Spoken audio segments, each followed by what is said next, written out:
মনে রাখতে হবে যে ইবাদত তখনই ইবাদত হবে যখন দুইটো শর্ত আপনি পেশ করতে পারবেন তার সাথে। ইবাদত তখনই ইবাদত হবে যখন দুইটি শর্তের সাথে আপনি ইবাদত পেশ করতে পারবেন। একটি হচ্ছে সেই কাজ, সেই আমল আল্লাহর জন্য করতে হবে।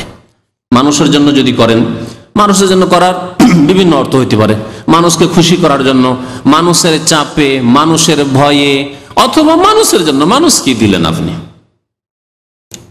লোক দেখানো করলেন, লোকের ভয়ে করলেন, অথবা আল্লাহর জন্য একেবারেই করলেন না, আপনি আল্লাহ ছাড়া অন্যকেই দিলেন আপনি।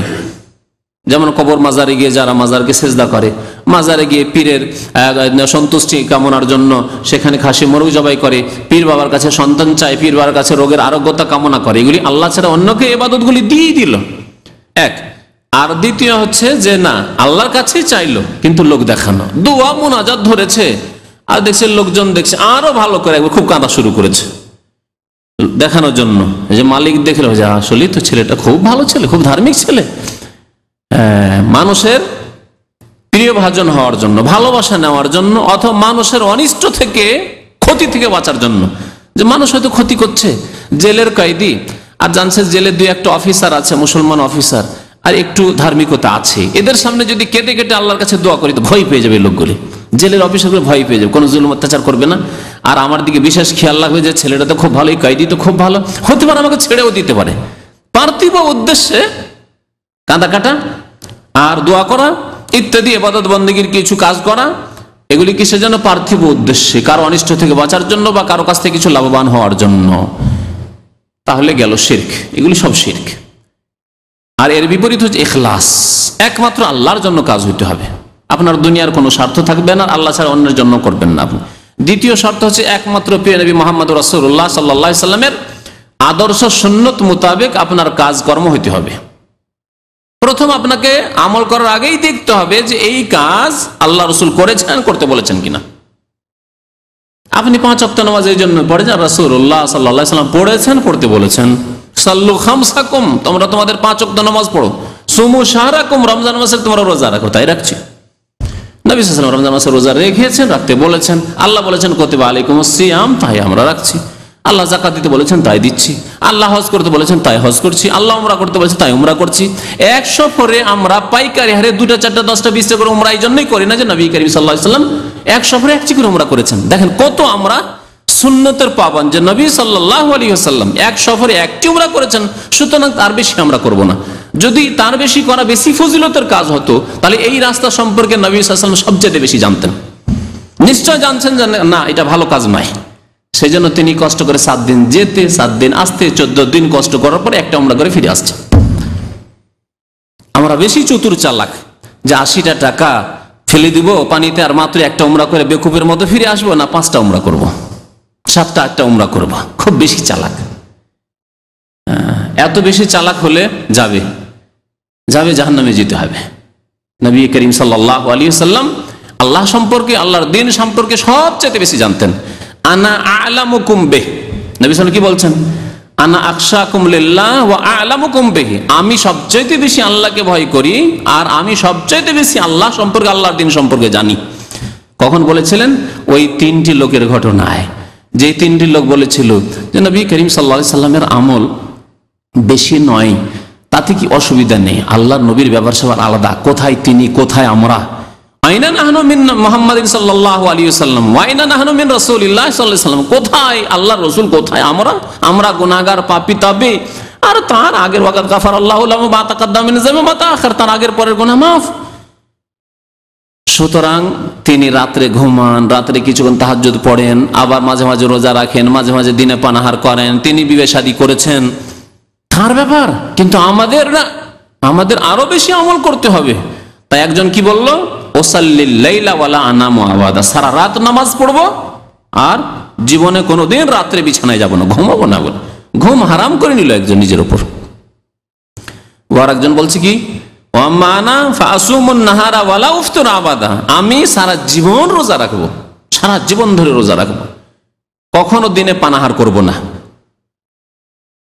নবী করিম সাল্লাল্লাহু আলাইহি ওয়াসাল্লাম বলেছেন, খুব বেশি যদি রোজা রাখতে হয় তো দাউদ আলাইহিস সালামের রোজা রাখো। কিরকম? ইয়াসুমু ইয়াওমান ওয়া ইফতারু ইয়াওমান, একদিন রোজা রাখেন আর একদিন ইফতার করেন, দিনে পানাহার করেন। আর সারা বছর ধরে রোজা রাখবেন জায়েজ নয়। সেই লোকটি বলল আমি সারা জীবন রোজা রাখবো। তৃতীয় লোক বলছে যে আম্মা আনা ফাতাজিলুন নিসা ওয়ালা আতাজাওয়াজু আবাদা, আমি এক্ষুনি গিয়ে আমার স্ত্রীকে তালাক দিয়ে দেবো, তার বাবার বাড়ি পাঠিয়ে দেবো, ওয়ালা আতাজাওয়াজু আবাদা, জীবনে বিবাহ শাদী করবো না। আতাজিলুন নিসা থেকে বোঝা যায় যে তার স্ত্রী ছিল, তার থেকে আলাদা হয়ে যাব, মানে ওকে জোড়া করে দেবো, তালাক দিয়ে দেবো, দিয়ে আর জীবনে বিবাহ শাদী করবো না। নবী করিম সাল্লাল্লাহু আলাইহি সাল্লাম তাদের কথা যেমনই শুনতে পেলেন, নবী সাল্লাল্লাহু আলাইহি ওয়াসাল্লাম তখন ছিলেন না, শুনতে পেলেন যে এরকম কথাবার্তা বলে গেল, হয়তো বিবিদের কাছ থেকে শুনতে পেলেন, তাড়াতাড়ি করে ডাকলেন লোকগুলিকে, চলে যাচ্ছিল, সামান্য একটু দূরে গিয়েছে। শোনো শোনো শোনো শোনো, কি বলছিলেন? আনতুমাল্লে যে কুলতুম কাজা ওয়া কাজা, তোমরা এইসব কথাবার্তা বলছিলে না? আমি ইয়া রাসূলুল্লাহ, জি হ্যাঁ ইয়া রাসূলুল্লাহ। নবী করিম সাল্লাল্লাহু আলাইহি ওয়াসাল্লাম বললেন যে দেখো, এই কথাটি বলেছেন, আম্মা আনা, আমার কথা শুনে রাখো, যে আনা আখশাকুম লিল্লাহ, সবচেয়ে বেশি আল্লাহকে ভয় করি, তোমাদের চাইতে আল্লাহকে বেশি ভয় করি। সারা পৃথিবীর সবচেয়ে বেশি যিনি আল্লাহকে ভয় করেছেন তিনি মুহাম্মদুর রাসূলুল্লাহ সাল্লাল্লাহু আলাইহি ওয়াসাল্লাম। ওয়া আ'লামুকুম বিহি, আর সবচেয়ে বেশি আল্লাহ সম্পর্কে, আল্লাহর দিন সম্পর্কে জানি। তাহলে যেই ব্যক্তি আল্লাহর দিন সম্পর্কে সবচেয়ে বেশি জানেন, তিনি জানতেন না যে রজব মাসে কি করতে হবে, তিনি জানতেন না যে শাবান মাসে কি করতে হবে, তিনি করলেন না, তিনি করতে বললেন না, আর আমরা বুঝে নিলাম যে না, ভালো কাজ আরো আছে, করতে হবে, অথবা নবী করেননি তাই বলে আমাদের করতে হবে না। কত বড় গুমরাহি। লা তুকদ্দিমু বাইনা ইয়াদাইল্লাহি ওয়া রাসূল, সূরা হুজরাতের 1 নম্বর আয়াত। আল্লাহ বলছেন ইয়া আইয়ুহাল্লাযীনা আমানু, হে মুমিনগণ, লা তুকদ্দিমু বাইনা ইয়াদাইল্লাহি ওয়া রাসূলিহি, আল্লাহ এবং রাসূলের আগে বাড়িও না, যে আল্লাহ করতে বললেন না, রাসূলও করতে বললেন না, আর তার আগে বেড়ে যাবে না, আমাদের আরো বেশি করতে হবে। লা তুকদ্দিমু বাইনা ইয়াদাইল্লাহি ওয়া রাসূলিহি ওয়াত্তাকুল্লাহ, আল্লাহকে ভয় করো। যথেষ্ট, আল্লাহ যা চেয়েছেন তাই আদায় করতে পারেন না। নিজের হিসাব করেন যে কতদিন আপনার ফজরের জামাত ছুটছে, হিসাব করেন যে কতদিন আপনার তাকবীরে তাহরিমা ছুটছে, একদিনের আজকের হিসাবে 5 ওয়াক্ত নামাজ তাকবীরে তাহরিমা আউয়াল ওয়াক্ত সহ পেয়েছেন আপনি। মসজিদের হক, নবী সাল্লাল্লাহু আলাইহি ওয়াসাল্লাম বলছেন মসজিদে গিয়ে 2 রাকাত নামাজ পড়বে, পড়তে পেরেছেন আপনি তাহিয়াতুল মসজিদ 5 ওয়াক্ত না? এইরকম কত যে নেকির রাস্তা রয়েছে যেগুলি নবী করিম সাল্লাল্লাহু আলাইহি ওয়াসাল্লাম আমাদের মাঝে ছেড়ে গিয়েছেন, সেসবের আমরা পরোয়া করি না, সেসবের প্রতি ভক্তি নেই। বহু সুন্নত আমরা সাফ করে দিয়েছি, নেই দেশে, জানেই না মানুষ। তাহিয়াতুল মসজিদ আমার দেশের মানুষরা জানেই না, জানলে জানে যে একটা নামাজ আছে, কিন্তু আমলের দিক দিয়ে নেই, বরং এর বিরোধিতা আছে। বসতে হবে 1-2 মিনিট, তারপর উঠে নামাজ পড়া শুরু করবে, বিশেষ করে জুমার দিনে। আর নতুন নতুন বিদাতের রাস্তা খুলে রেখেছে। এই রজব মাস আর শাবান মাস, এসব সম্পর্কে বিশেষ করে আমাদের দেশের কিছু বিদাতি কিতাব মানুষকে খুব গোমরাহ করেছে, মানুষকে খুব গোমরাহ করেছে। ইব্রাহিম আলাইহিস সালাম বড় আফসোসের সাথে বলেছিলেন, কোরআনে কারীমে আল্লাহ তার দোয়ার কথা বলেছেন যে ইরাক দেশে, ইব্রাহিম আলাইহিস সালামের দেশে, তার বাবার দেশে, আজরের দেশে এই মূর্তি পূজা এমন ভাবে মানুষকে বিভ্রান্ত করে রেখেছিল, গোমরাহ করে রেখেছিল। রব্বে ইন্নাহুন্না আদলাল্না কাসীরাম মিনান নাস, হে আল্লাহ, এই মূর্তিতে, এই প্রতিমা পূজাতে, এই পুতুল পূজাতে বহু মানুষকে পথভ্রষ্ট করে রেখেছে। এমন হয়ে ডুবে আছে মূর্তি পূজার, পুতুল পূজায়, যে এদেরকে এখান থেকে উদ্ধার করা অসম্ভব হয়ে পড়েছে। রব্বে ইন্নাহুন্না আদলাল্না কাসীরাম মিনান নাস, বহু মানুষকে গোমরাহ করেছে। ভারতের সমাজে, হিন্দু সমাজে ইসলামের দাওয়াত দেওয়া সবচেয়ে বড় বাধা হচ্ছে মূর্তি পূজা। লিঙ্গ পূজা থেকে শুরু করে নদী পূজা, আর পাহাড় পূজা, পর্বত পূজা, গঙ্গা পূজা, যমুনা পূজা, পূজার শেষ নেই। দুনিয়ার সবকিছু, এদের পূজা, বাদর পূজা, হনুমান পূজা, সবকিছুর পূজা। ইন্নাহুন্না আযলাল্না কাসীরাম মিনান নাস, এই আল্লাহ ছাড়া অন্যের পূজা সবচেয়ে বড় বাধা সত্যকে গ্রহণে। অন্ধ হয়ে গেছে, অন্ধ হয়ে গেছে। ঠিকই তেমনি মুসলিম সমাজে, ভারত, বাংলাদেশ, পাকিস্তানে ধর্মের নামে, ধর্মীয় কিতাবের নামে যেসব কিতাব রয়েছে, এই কিতাবগুলি বহু মানুষকে গুমরাহ করেছে। আল্লাহু আকবার।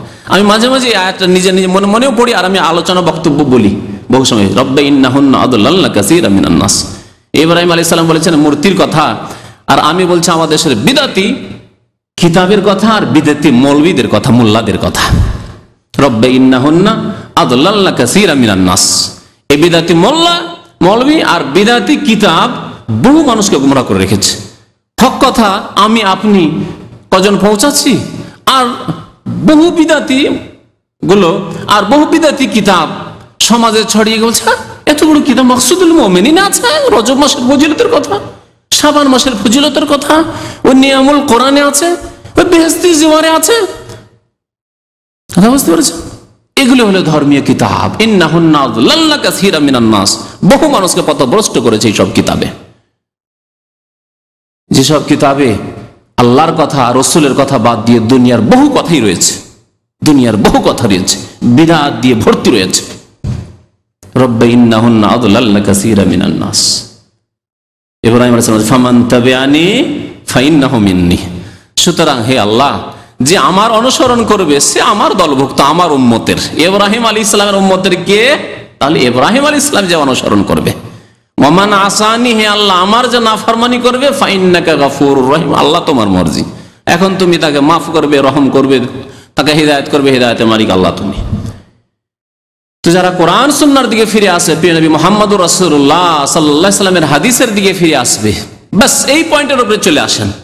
বলছি না যে আমার মতো আলেমের কথা শোনেন আপনি, বলছি যে ফামান তাবিআনি, নবীর কাছে এসে বলেন। নবী করিম সাল্লাল্লাহু আলাইহি সাল্লাম আপনাকে বলছেন ফামান তাবিআনি, মুহাম্মদ সাল্লাল্লাহু আলাইহি সাল্লাম বলছেন উম্মতকে, আমাকে আপনাকে, আমার অনুসরণ যে করবে আল্লাহর নবীর অনুসরণ করুন। আল্লাহর নবীর নাফরমানি কো আমান আসানি করিয়েন না। নবী করিম সাল্লাল্লাহু আলাইহি ওয়াসাল্লাম ইরশাদ করছেন কুল্লু উম্মতি ইয়াদখুলুনাল জান্নাহ ইল্লা মান আবা, আমার উম্মতের প্রত্যেকে জান্নাতে যাবে, তবে যেই ব্যক্তি অস্বীকার করবে, যে ব্যক্তি অস্বীকার করবে। সাহাবার অবাক হয়ে জিজ্ঞাসা করলেন, ইয়া রাসূলুল্লাহ কিলা ওয়ামান আবা, কে আছে যে অস্বীকার করবে, আপনাকে অস্বীকার করবে বা জান্নাতে যেতে অস্বীকার করবে, জান্নাতে যেতে অস্বীকার করবে অথচ মুসলিম, তো অবাক হওয়ারই ব্যাপার। আর প্রিয় নবী সাল্লাল্লাহু আলাইহি সাল্লামকে মানতে অস্বীকার করবে, এটাও একটা আশ্চর্যের ব্যাপার। কেমন কথা হইলো যে মুহাম্মদ সাল্লাল্লাহু আলাইহি সাল্লামকে মানতে অস্বীকার করবে, তার অনুসরণ করতে অস্বীকার করবে, তার আনুগত্য করতে অস্বীকার করবে। জি, নবী করিম সাল্লাল্লাহু আলাইহি ওয়াসাল্লাম বললেন মান আতানি দাখালাল জান্নাহ, যে ব্যক্তি আমার আনুগত্য করলো, মুহাম্মদ সাল্লাল্লাহু আলাইহি সাল্লামের আনুগত্য করলো, দাখালাল জান্নাহ, সে জান্নাতে যাবে। ওমান আসানি, যে ব্যক্তি আমার নাফরমানি করলো, বিরুদ্ধাচরণ করলো, আমার আদর্শ মোতাবেক জীবন যাপন করলো না, আমার আদর্শ মোতাবেক রজব কাটালো না, আমার আদর্শ মোতাবেক শাবান কাটালো না, আমার আদর্শকে বাস্তবায়িত করলো না, ফাকাদ আবা, সে অস্বীকার করলো জান্নাতে যেতে, সে অস্বীকার করে আল্লাহর নবীকে মানতে।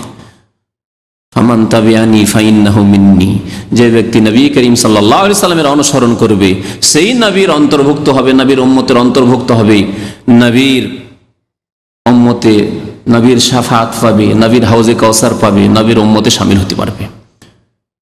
ওমান আসানি ফাইন্নাকা গাফুরুর রহিম।